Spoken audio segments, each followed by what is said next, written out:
Hello বন্ধুরা, welcome to Gide online YouTube channel. বন্ধুরা, এখনও বর্তমানে স্বামী বিবেকানন্দ স্কলারশিপ 2024-25-এর জন্য অনলাইন আবেদন প্রক্রিয়া অলরেডি শুরু হয়ে গেছে।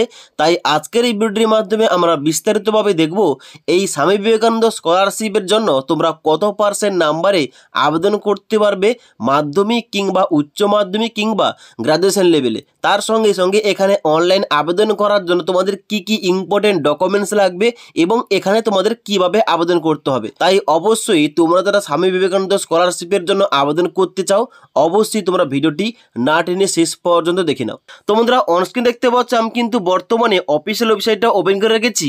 এখানে দেখতে পাচ্ছ প্রথমে তোমাদের লেখা রয়েছে যে total fresh applicant applied in 2024-25, যাদের কিন্তু অলরেডি আবেদনের প্রক্রিয়া শুরু হয়ে গেছে। এবার এখানে তোমাদের দেখতে হবে এখানে তোমরা কারা কারা আবেদন করতে পারবে, কারা কারা তোমরা এলিজিবল, কত % নাম্বারে আবেদন করতে পারবে A to Z। ওকে, তো সবার প্রথম তোমাদের বলে দিই এখানে তোমরা কত % নাম্বার এখানে অনলাইন আবেদন করতে পারবে এবং তার সঙ্গে সঙ্গে এখানে তোমাদের যাবতীয় কী কী ডকুমেন্টস লাগবে অনলাইন আবেদন করার সময়।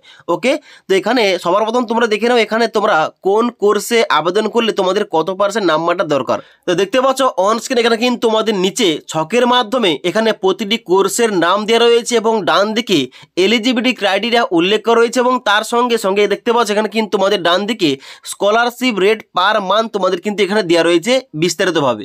যেখানে প্রথমে দেখতে পাচ্ছ বলা হচ্ছে ইউজি আর্টস, ইউজি কমার্স এবং ইউজি সায়েন্স, অর্থাৎ আন্ডার গ্র্যাজুয়েট আর্টস, কমার্স এবং সায়েন্স, অর্থাৎ উচ্চ মাধ্যমিক পাস করার পর তোমরা যদি আন্ডার গ্র্যাজুয়েট কোর্সে ভর্তি হও তাহলে কিন্তু তোমাদের এখানে কত % নাম্বার দরকার, এখানে তোমাদের নাম্বার দরকার 60%।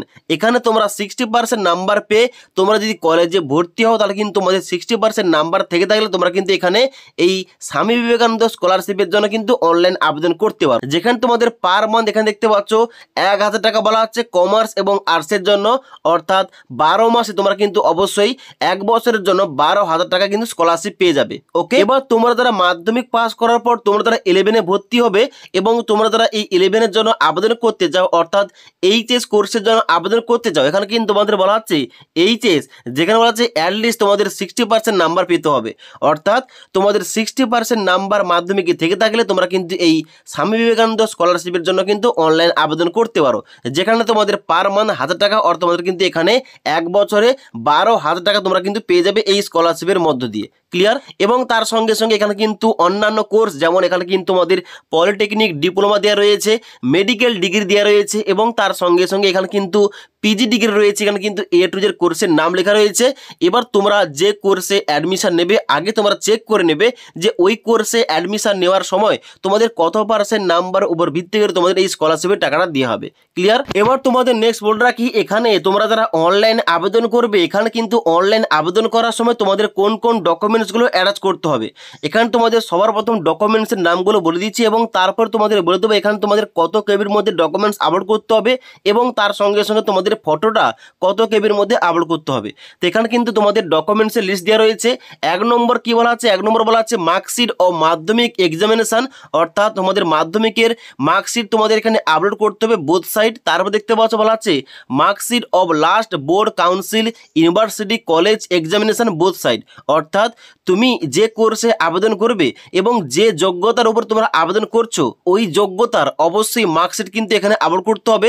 তারপরে 2 নম্বর পয়েন্টে বলা হচ্ছে আবার এখানে তোমাদের অ্যাডমিশন রিসিপ্ট লাগবে, অর্থাৎ তুমি যে কোর্সে ভর্তি হয়েছো, অর্থাৎ তুমি যদি 11-এ ভর্তি হও তাহলে কিন্তু 11-এ ভর্তির অ্যাডমিশন রিসিপ্ট লাগবে। তুমি যদি কলেজে ভর্তি হও তাহলে কিন্তু কলেজে অ্যাডমিশন হওয়ার রিসিপ্ট তোমাদের কিন্তু এখানে আপলোড করতে হবে।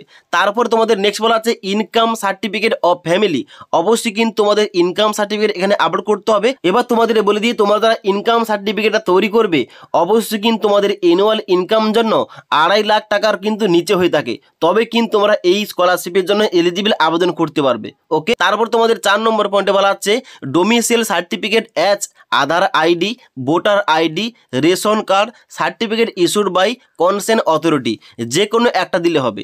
অর্থাৎ তোমরা আধার কার্ড দিতে পারো, ভোটার কার্ড দিতে পারো কিংবা রেশন কার্ড ইউজ করতে পারো। ওকে, তারপর তোমাদের নেক্সট বলা আছে scan copy of bank passbook, অর্থাৎ এখানে কিন্তু তোমাদের যে ব্যাংক অ্যাকাউন্টটা লাগবে এখানে কিন্তু ব্যাংক পাসবুকও লাগবে, অর্থাৎ তোমাদের ব্যাংক অ্যাকাউন্টের বইটা কিন্তু তোমাদের স্ক্যান করে এখানে আপলোড করতে হবে। এবার তোমরা যারা এই স্কলারশিপের রিনিউয়াল করবে তোমাদের কি কি ডকুমেন্টস লাগবে এখানে কিন্তু বলা হচ্ছে document documents two be uploaded for renewal application, যেখানে 1 নম্বর পয়েন্টে বলা আছে copy of the marksheet of the last examination in the present course of study, যেখানে কিন্তু লাস্ট এক্সামের তোমাদের মার্কশিট লাগবে এবং তার সঙ্গে সঙ্গে অ্যাডমিশন তোমাদের রিসিপ্ট লাগবে এবং তার সঙ্গে সঙ্গে তোমাদের কিন্তু ইনকাম সার্টিফিকেট তোমাদের এখানে আপলোড করতে হবে।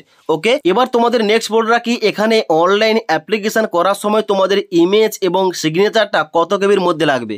এখানে তোমাদের মেনশন করা রয়েছে ইমেজ এবং সিগনেচার তোমাদের ফরম্যাটটা হতে হবে জেপিজি আর না হলে জেপিইজি ফরম্যাটে, এবং তার সঙ্গে সঙ্গে তোমাদের ইমেজের এখানে তোমাদের সাইজ দেওয়া রয়েছে 20 থেকে 50 কেবির মধ্যে। অবশ্যই তোমাদের ফটোটা 20 থেকে 50 কেবির মধ্যে হতে হবে এবং তোমাদের সিগনেচারটা 10 থেকে 20 কেবির মধ্যে হতে হবে। ওকে, এবং তারপরে তোমাদের যে সমস্ত ডকুমেন্টসের কথা বললাম ওই সমস্ত ডকুমেন্টস কিন্তু অবশ্যই তোমাদের পিডিএফ ফরম্যাটে তোমাদের রেডি করে রাখতে হবে। ওখানে কিন্তু অনলাইন আবেদন করার সময় তোমাদের আপলোড করতে হবে পিডিএফ ফরম্যাটে এবং প্রতিটি ডকুমেন্টস অবশ্যই 400 কেবির মধ্যে হতে হবে, তবে তোমাদের কিন্তু এখানে ডকুমেন্টসগুলো আপলোড নিয়ে নেবে। ওকে, তাই অবশ্যই তোমরা যারা অনলাইন আবেদন করবে অবশ্যই দেখে শুনে বুঝে কিন্তু সঠিকভাবে অনলাইন আবেদন করবে, কারণ এই স্কলারশিপটা এমন একটা স্কলারশিপ সঠিকভাবে আবেদন করলে প্রত্যেককে কিন্তু এই স্কলারশিপে কিন্তু টাকাটা দেওয়া হয়ে থাকে।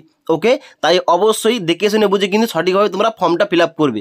তাই তোমরা যারা Swami Vivekananda merit cum means স্কলারশিপের জন্য অনলাইন আবেদন করতে চাও এই 2024-এ, তা হতে পারে ফ্রেশ অ্যাপ্লিকেশান কিংবা রেনুয়াল অ্যাপ্লিকেশান, এখন কিন্তু বর্তমানে স্কলারশিপের জন্য কিন্তু অনলাইন আবেদনের প্রক্রিয়া শুরু হয়ে গেছে। তোমরা কিন্তু বর্তমানে অনলাইন আবেদন করতে পারো। এবার এখানে তোমাদের যদি এই স্কলারশিপ সংক্রান্ত কোন রকম কোয়েশ্চেন কিংবা কোয়ারিজ থেকে থাকে নিচে কিন্তু অবশ্যই আমাকে কমেন্ট করে জানাতে পারো। তাছাড়া আজকের এই ভিডিওটির আপডেট তোমাদের ভালো লেগে থাকলে একটি লাইক করবে এবং বন্ধুদের অবশ্যই ভিডিওটি শেয়ার করে দেবে।